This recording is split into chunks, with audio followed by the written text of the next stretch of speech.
Now we're going to take into account how we can ensure that assessment decisions are valid, reliable, and made against specific criteria, and this is going to form the basis of 5.2. When we're looking at validity, this refers to how well an assessment matches what is being assessed. A good example of a valid assessment is a driving test. During the assessment, the learner demonstrates by driving a car in natural road conditions that he or she is able to handle the car, follow the highway code, perform safe manoeuvres, and otherwise meet the performance standards that are set for safe driving. The assessment must match the performance being assessed. A test alone would not be a valid way of assessing a person's ability to drive.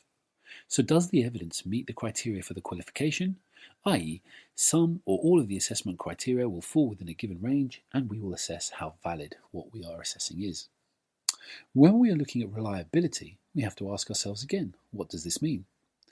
Reliability covers the assessment decisions that are being made and how consistent they are with those made in the past. The best way to ensure reliability is to ensure that learners are assessed over time and that the assessors should constantly refer back to the standards and also possibly have standardisation meetings to ensure that they are all on the same page when it comes to the reliability and accuracy of their assessment.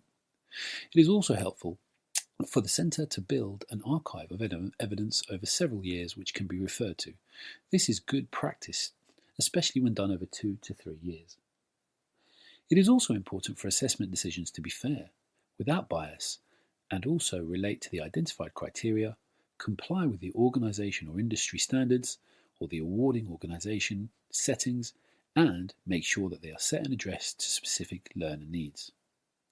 When looking at specific learner needs, we have to remember that some learners will have special educational needs, and if they have a learning difficulty or disability, it may require special educational provision.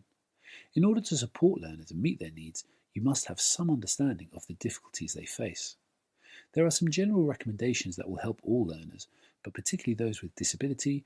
We can try and include or ensure that our work or our items put forward are clear, unambiguous, repeated, signposted, involve routine, and they have clearly marked new concepts and clearly marked new language.